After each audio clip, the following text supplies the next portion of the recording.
আসসালামু আলাইকুম বন্ধুরা, চেসিস লাইভ চ্যানেলে আপনাদের সবাইকে স্বাগত। বন্ধুরা, আজকে আমরা যে গেমটি দেখব যে কিভাবে ব্ল্যাক নিয়ে স্টেপ বাই স্টেপ আপনি ধীরে ধীরে অ্যাটাকিং করবেন এবং এই অ্যাটাকের মাধ্যমে বিজয়টা ছিনিয়ে আনবেন। যে খেলাটি হবে সেটা হচ্ছে 4 নাইট ওপেনিং। সো দেখি যে সবথেকে বেশি পপুলার কিন্তু এই ধরনের ওপেনিং হয়, যেমন E4, E5, knight to F3, knight to C6, knight b to c3. Okay, knight b to c3 main হচ্ছে, আমরা জানি ওপেনিং এ সবসময় পিস গুলোকে আগে ডেভেলপ করতে হয়। So knight b to c3, knight g to f6। এখানে দেখুন যে চারটা নাইট কিন্তু এই স্কোয়ারের মধ্যে বের হয়ে গেছে অলরেডি, এই জন্যই এটাকে বলা হচ্ছে 4 নাইট ওপেনিং। দেখি তারপর কিভাবে কন্টিনিউ। হোয়াইট এখানে এই পজিশনে কন্টিনিউ করলো হচ্ছে d2 d3। যদিও এখানে বিশপটাকে আগে ডেভেলপ করা উচিত ছিল, মানে বিশপটাকে আরো আগে বের করে দেন d3 খেলে। তো এই গেমটিতে কিন্তু আগে d3 খেলা হয়েছে। সো d4 d5, যেহেতু হোয়াইট ইনিশিয়েটিভটা গ্রহণ না করে তখন ব্ল্যাকের কিন্তু ডিসাইড করতে হবে যে যেহেতু চান্স আছে এই জন্য কিন্তু ইনিশিয়েটিভ নিয়ে নেওয়া দরকার। So d5 is a very good move, and after e takes d5, knight takes d5, এখন হোয়াইট এর অপশন হচ্ছে white either can take it or যদি take knight takes knight then queen takes, এখানে কুইনটা বের হলো, পিসগুলো ডেভেলপ, পজিশন মোটামুটি ব্ল্যাকের ওকে ফাইন। সো এই জন্য হোয়াইট ডিসাইড করলো যে তার পিসগুলোকে ডেভেলপ করবে। So bishop f to e2, bishop f8 b4। এই পজিশনে ব্ল্যাক তার বিশপটাকে এখানে ডেভেলপ করলো যে এটা পিন, পিসটাকে পিনে রেখেছে। So bishop f8 b4, bishop c1 to d2, unpinning, কেননা ক্যাসলিং করলে হচ্ছে টেক্স একটা পন চলে যাবে এই জন্য। এন্ড আফটার ক্যাসলিং ব্ল্যাক এখানে প্রথমেই ক্যাসলিং করে নিয়েছে। আফটার ক্যাসলিং এখন হোয়াইট কে ডিসাইড করতে হবে সে ক্যাসলিং করবে কিনা। Knight c to e4, knight c to e4, নাইটটাকে সেন্ট্রালাইজ করা হলো এবং বিশপটাকে চ্যালেঞ্জ করা হলো, challenging bishop to bishop. So এখানে হোয়াইট কিন্তু ক্যাসলিং করতে পারতো, এখানে এই পজিশনে ক্যাসলিং প্রয়োজন ছিল, but white decided to centralize নাইটটাকে সেন্ট্রালাইজ করতে চেয়েছিল। So bishop b4 to e7, bishop b4 to e7, it's a very good idea. কেননা এই পজিশনে যদি bishop text bishop, queen text bishop, তাহলে হোয়াইট এর পিসটা ডেভেলপ হয়ে গেল। বিশপ e7 একই সাথে এটা কিন্তু স্ট্রং বিশপ হবে। এখন থ্রেড হচ্ছে f5, তাই না, এই নাইটটাকে সেন্ট্রাল পজিশন থেকে সরানো। ওকে, এখন হোয়াইট ক্যাসলিং করলো, দেন যথারীতি f5। ওকে, f5 মেইন আইডিয়া হচ্ছে আমাদের এই নাইটটাকে সেন্ট্রাল থেকে সরানো। f5, নাইট g3, কে নাইট g3, আবারও কিন্তু f6 করতে পারে, বাট এই পজিশনে কিন্তু ব্ল্যাক কিন্তু খুবই চমৎকার একটা, সেটাই হচ্ছে g5, broom, very good attack. এখানে ব্ল্যাক কিন্তু তার যেহেতু সব পিসগুলো অলরেডি অ্যাক্টিভ আছে এই পজিশনে, সো ব্ল্যাককে যদি উইনিং অ্যাটাক করতে হয় তাহলে কিন্তু তাকে অ্যাটাক করতে হবে। এই ধরনের মুভ কিন্তু সচরাচর দেখা যায় না, যেখানে ব্ল্যাক তার কিং সাইডটাকে নিজেই ভাঙছে। এখানে কিন্তু খুবই একটা রিস্ক নিয়ে তাকে খেলতে হবে। So he have to play very sharp enough. Okay, g5, knight to f3 to e1, knight f3 যেটা সেটাকে e1 এ আনা হয়েছে। আইডিয়া হচ্ছে f4 মুভ, f4 দিয়ে এখানে সেন্টারটাকে ব্লক করা অথবা সেন্টারটাকে ব্রেক করা। e1, knight d5 to f4, knight d5 to f4, very good move, আবার খুবই চমৎকার মুভ। কারণ এই মুভটার আইডিয়া হচ্ছে যদি টেক্স করে দেন জি টেক্স করবে এবং এই সাইড কিন্তু ব্ল্যাক এর কন্ট্রোলে চলে আসবে। So knight f4 then f2 f3 f2 f3 main idea হচ্ছে যাতে জি পন পুশ করতে না পারে।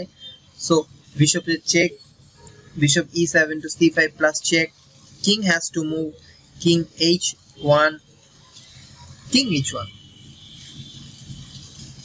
rook f8 to f6, very good move. rook এই পজিশনে কিন্তু রুকটাকে মেইন আইডিয়া হচ্ছে h6 এ আনবে, কেন এই সাইডে থ্রেট আসবে একটা, দরকার পজিশন এ প্রয়োজন হলে একটা বিশপ পরবর্তীতে স্যাক্রিফাইস করে দেবে। এখানে কিন্তু অনেকগুলো পিস অ্যাক্টিভ আছে, অ্যাক্টিভ পিস, কেননা কিং সাইডে যে ইনিশিয়েটিভটা নেওয়ার জন্য। সো f6 দেন c2 c3, c2 c3 main idea হচ্ছে যে পনটাকে পুশ করব আমরা, হ্যাঁ, c2 c d4 করার মেইন প্ল্যান, যাতে এই বিশপটা কিন্তু এই পজিশনে আর না থাকতে পারে। সো c2 c3 দেন bishop c8 e6, c8 e6 main idea হচ্ছে বিশপটাকে আরেকটু ডেভেলপ করা, bishop develop, c8 e6 then knight e1 to c, knight e1 to c2, same idea, knight e1 c2, rook f6 h6, রুকটাকে এখানে কিন্তু king এর পজিশনে pin এর একটা সিচুয়েশনে রাখার চেষ্টা করছে, h6 then bishop d2 e3, bishop d2 e3, bishop face, okay, এখানে ব্ল্যাক দেখছে যে ব্ল্যাক এর কিন্তু ব্ল্যাক এর কিন্তু অনেকগুলো পিস ইনভলভ হয়ে গেছে। সো যে কোনো কিছু কিছু পিস উঠিয়ে দেয়া ব্ল্যাক এর জন্য প্রয়োজন। So bishop e3 then g5 g4,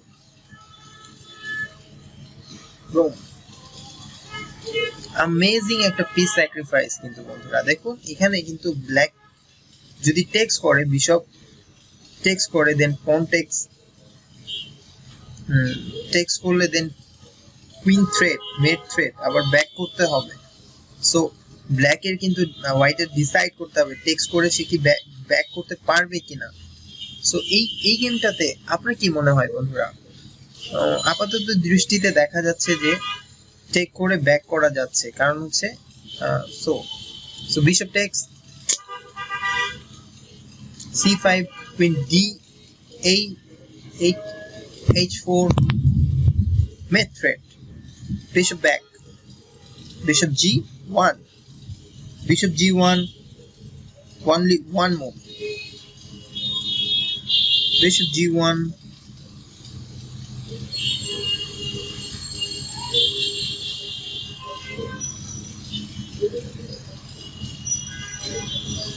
queen h4 to g3,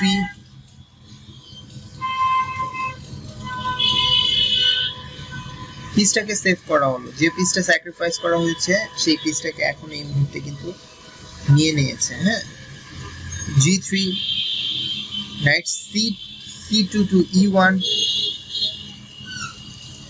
এই পিসের উপর এই পিসটাকে কিন্তু সেভ করা হচ্ছে এখানে g, যাতে মেড থ্রেডটা বাঁচে, হ্যাঁ, মেড থ্রেডটাকে কোনোভাবে রিমুভ করা যায়। So knight c2 e1, rook f2 কিন্তু এই পজিশনে হতো না। So bishop d6, bishop e6 to d5, bishop e6 d5, এই মুভটি কিন্তু খুবই অ্যামেজিং কোয়াইট একটা মুভ, কেননা এই পজিশনে এখন দেখুন বন্ধুরা কি হতে চলেছে। পজিশনটা একটু ভালো করে যদি আমরা ডেসক্রাইব করি তাহলে কি কি ঘটতে পারে। এখানে এই বিশপটাকে কিন্তু এই পিনে রাখা হয়েছে, কেননা টেক্স করলে এখানে মেট হয়ে যাবে। সো এই টেক্সটা কিন্তু কখনোই পসিবল না। So bishop d5 is a very sharp move. b to b4, b to b4 idea, নাইটটাকে সরানো, দেন পন পুশ, কিছুই হয় না এই পজিশনে, বোথ সাইড কিন্তু কেউ কোনো অ্যাটাক করতে পারে না। তো b4, এরপরে knight f4 h5, knight f4 h5, wow, very good. Takes and mate, so করতে পারে না এটা। টেক্স, নাইট এস checks, double check and mate হয়ে যাবে। So knight h5 is possible এই পজিশনে। bishop g1 f2, g1 f2, বিশপকে কুইনকে challenge করা হচ্ছে বন্ধুরা। বন্ধুরা দেখুন, কুইনকে চ্যালেঞ্জ করা হচ্ছে। Bishop d1 f2, g1 f2, queen g3 f4,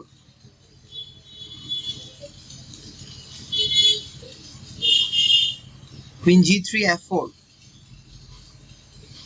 কুইনটাকে সরানো হলো। f into g4,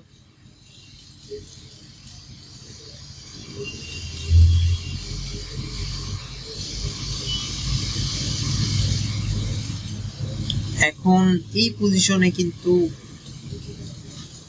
queen f4, h2 plus check, very amazing and sharp move by black. boom, whole queen sacrifice. কিন্তু এখানে একটা জিনিস দেখতে হবে যে এইখানে এই যে স্যাক্রিফাইসটা দেওয়া হয়েছে এটার মূল উদ্দেশ্যটা কি। এখানে হোয়াইটের কিছু করার নেই বন্ধুরা, কেননা এই পজিশনে হোয়াইট হ্যাজ টু টেক করার ফলে কি হচ্ছে দেখুন, এখানে কিন্তু amazing.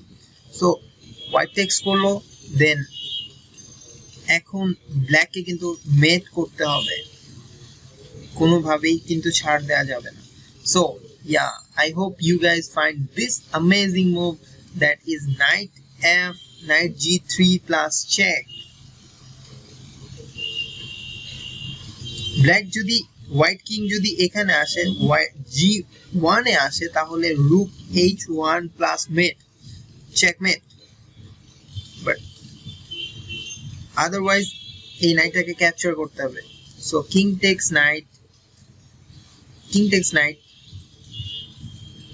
only one forcing move. এখন এই পজিশনে মেট করার জন্য এই পন দিয়ে চেক দিলেই মেট হয়ে যাচ্ছে। সো f4 প্লাস চেক মেট, f5 f4 প্লাস চেক মেট, কোনো মুভ কিন্তু ব্ল্যাক হোয়াইটের নেই। সো এইভাবে যদি সিস্টেমেটিক্যালি আমরা পিসগুলোকে ডেভেলপ করতে পারি এবং একটু একটু করে অপোনেন্টকে থ্রেট দিতে পারি, তাহলে কিন্তু আমাদের যে ব্ল্যাক নিয়ে যে অনেকের যে খেলার যে ভীতিটা থাকে সেটা কিন্তু থাকবে না, এটা আস্তে আস্তে ডেভেলপ হয়ে যাবে। সো আশা করি বন্ধুরা গেমটা ভালো লেগেছে। ভালো লাগলে অবশ্যই আমাদের চ্যানেলকে সাবস্ক্রাইব করুন এবং সাবস্ক্রাইব করার পরে বেল আইকনে ক্লিক করুন, কেননা যখনই কোনো নতুন ভিডিও আপলোড করি তার নোটিফিকেশন যেন আপনার কাছে পৌঁছে যায় বন্ধুরা। তো বেশি বেশি ফ্রেন্ডদের কাছে শেয়ার করুন এবং তারাও যাতে তাদের চেসকে ডেভেলপ করতে পারে। সো আজ এই পর্যন্তই বন্ধুরা, পরের ভিডিও পরের সপ্তাহে নিয়ে আসছি। সবাই ভালো থাকবেন।